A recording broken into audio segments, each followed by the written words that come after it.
Bismillahirrahmanirrahim. Assalamualaikum warahmatullahi wabarakatuh.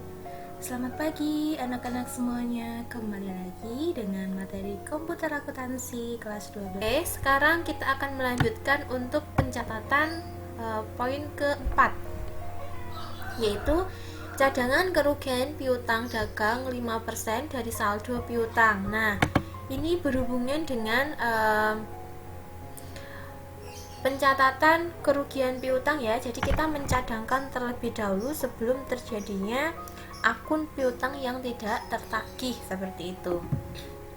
Itulah motif atau tujuan dari adanya metode catatan kerugian piutang. Jadi kita mencadangkan terlebih dahulu sebelum timbul terjadi piutang tak tertagih secara benar. Itu tujuannya apa? Supaya barusan tidak kaget kalau kehilangan piutangnya itu kayak kan mesti kaget ya gitu. Tapi kalau misalnya sudah kita cadangkan jauh-jauh hari, maka itu juga akan semakin mengurangi laba kita perlahan-perlahan seperti itu. Jadi barusan tidak kaget.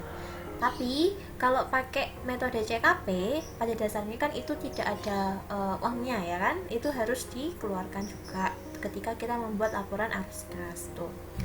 Oke, kita akan masukkan untuk cadangan kerugian piutang. Nah, ciri-ciri untuk metode CKP,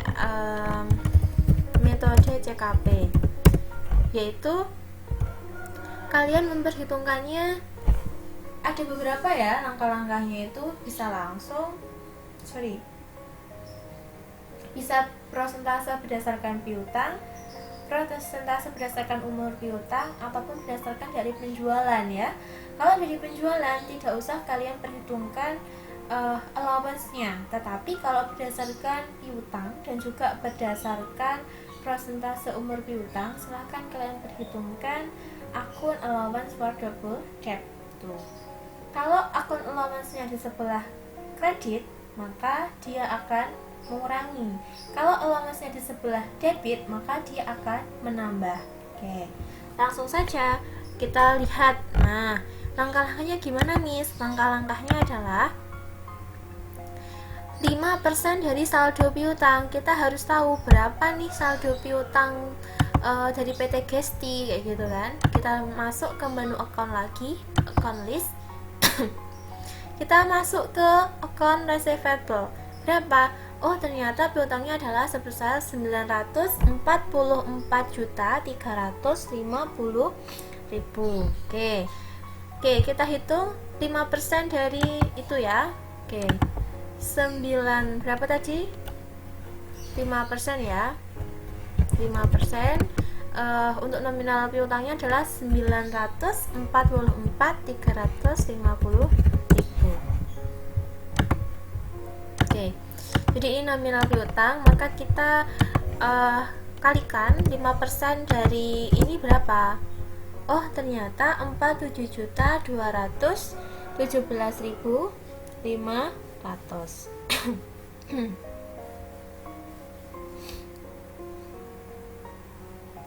Oke ya. Jadi sudah ketemu untuk nilai dari cadangannya, yaitu 47.217.700.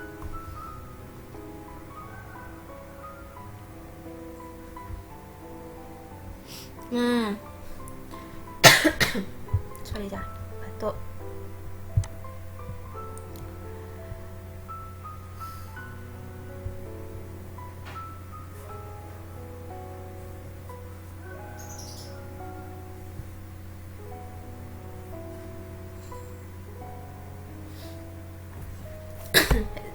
Minum dulu ya guys. Alhamdulillah ya. Sebentar.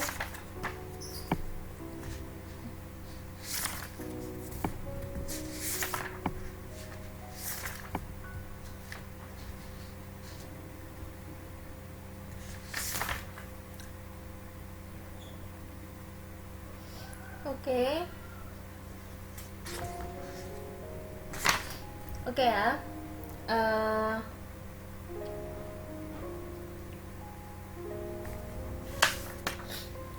bisa lewat situ, atau bisa juga kita melakukan report, bisa menghitung sendiri ya, atau kita juga bisa melakukan report, yaitu di klik report, lalu klik index to report,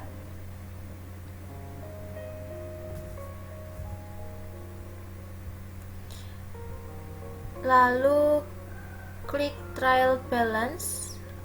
Mana trial balance ya, bagian account trial balance, lalu klik customize,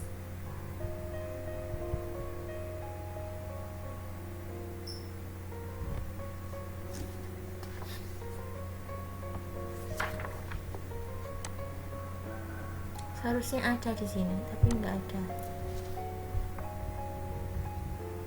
lalu klik display.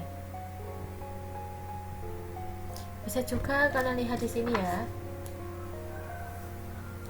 Nah, di sini kalian juga bisa lihat account receivable-nya, yaitu 944.350.000 ya, sama. Jadi lebih enak saja kalian masuk ke sana kayak gitu. Nah, masuk saja di bagian account list, ini lebih simpel, jadi kalian nggak usah ribet-ribet nyari trial balance-nya di sana tadi kan. Tuh, jadi di sini kalian bisa langsung melihat berapa nominal dari account receivable-nya, yaitu 944.350.000. Oke. Nah, karena ada akun allowance for doubtful debt sebesar 20.800.000, oke, maka dia harus dihitung ya, karena posisi dari allowance for double debt-nya adalah di sebelah kredit, maka dia akan mengurangi nominal tersebut. Oke, berarti gimana? Ya kita hitung. Cadangan kerugian piutang yang sesungguhnya di tahun 2011 adalah 47 juta sekian.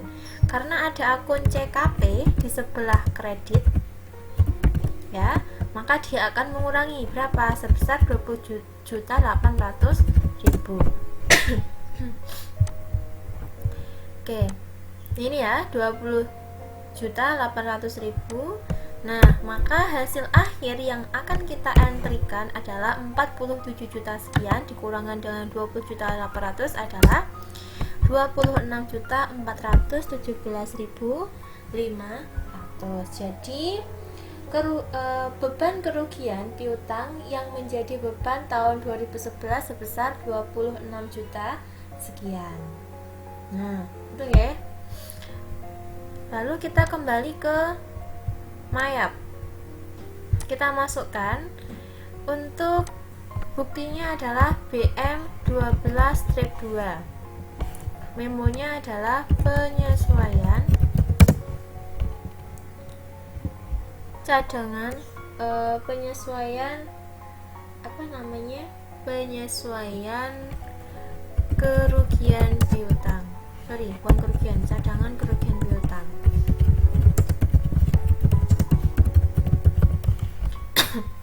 Oke, akunnya pasti beban, berarti akun 6. Beban apa? Bad debt expense sebesar berapa tadi?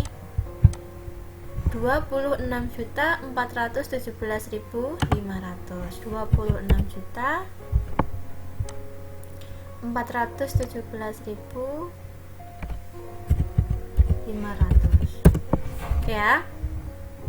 Maka sebelah kreditnya apa? Pasti allowance for doubtful debt sebesar 26.417.500. Oke ya. Nah, sebenarnya apa sih Miss tujuannya kita kok harus mengurangkan atau mengurangi akun allowance for doubtful debt sebesar 20.800 tadi? Nah, jika kalian tidak mengurangi 20.800, maka saldo kalian akan lebih besar dari 47 juta gitu loh ya. Ya kan? Jadi kan bisa kalian lihat tuh di jurnal ini ya. Ini kan allowance, udah tak record. Sorry ya, udah ke record ternyata. Untuk allowance itu kan ada di sebelah kredit kan, sebesar 26.417 sekian. Kalau ini kita tidak kurangkan dengan 20 juta sekian, maka saldo allowance ini akan lebih besar dari yang sesungguhnya, alias 47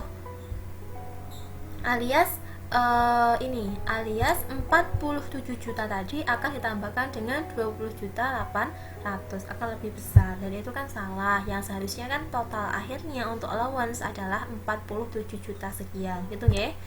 Oke, kalau sudah kita lanjutkan.